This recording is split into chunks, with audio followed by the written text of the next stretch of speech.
Nabi Isa membawa Injil, Hmm, Nabi Musa membawa Taurat. ya.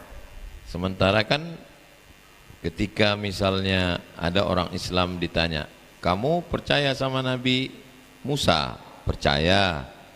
Percaya sama Nabi Isa? Percaya.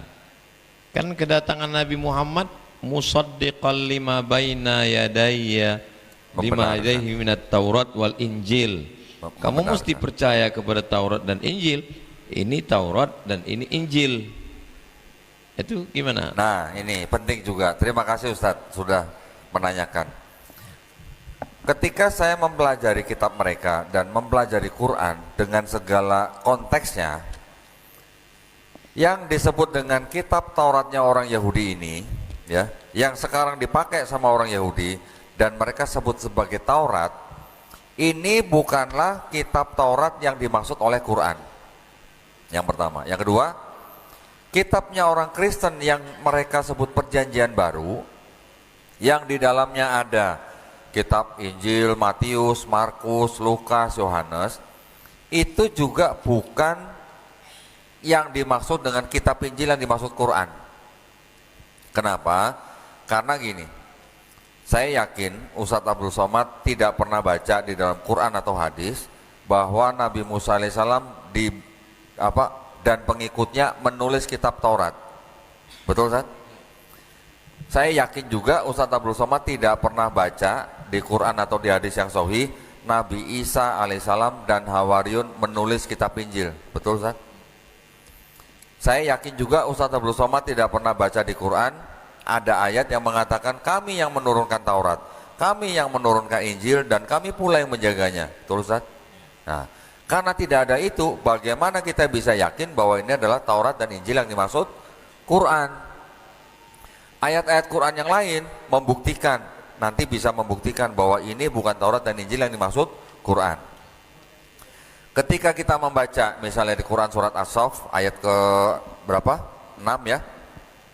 Yang menceritakan Nabi sallallahu alaihi wasallam bahwa nanti akan ada rasul lagi yang datang bernama Ahmad. Betul kan?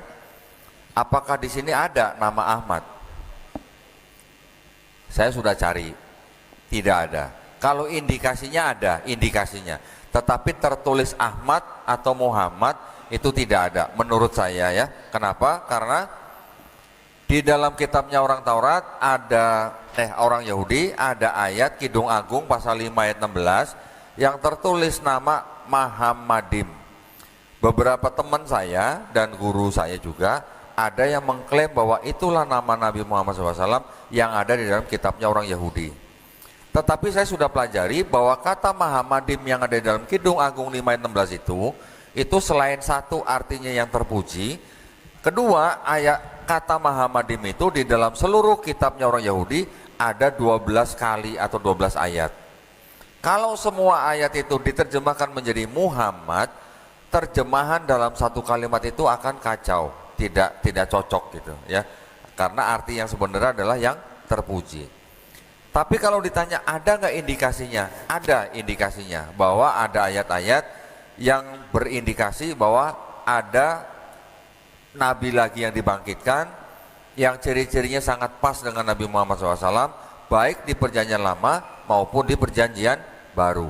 Tetapi, nah ini saya sering sebelum saya tampil di publik, saya sering berdiskusi dan berguru dengan guru-guru ya di Majelis Ulama Indonesia.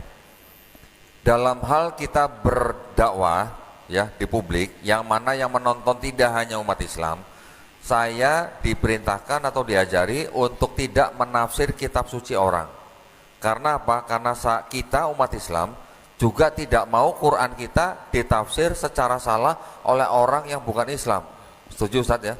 Nah, maka itu kita tidak boleh menafsirkan kitab suci orang dengan kacamata di luar agama mereka. Walaupun kita tahu bahwa di dalam kitab mereka yang separuh ini punya kitab orang Yahudi dan sudah ditafsir secara sebelah oleh Kristen, tetapi setelah ini dianggap menjadi kitabnya Kristen, kita tidak boleh menafsirkan kitab ini dengan kacamata yang selain agama mereka. Walaupun kita bisa membuktikan bahwa mereka menggunakan kitabnya orang Yahudi dan merubah-rubah terjemahannya itu urusan lain ya, itu adalah urusan akademis dan ilmiah.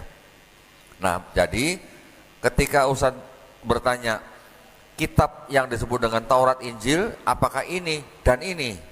Apakah ini dan ini? Bukan ya.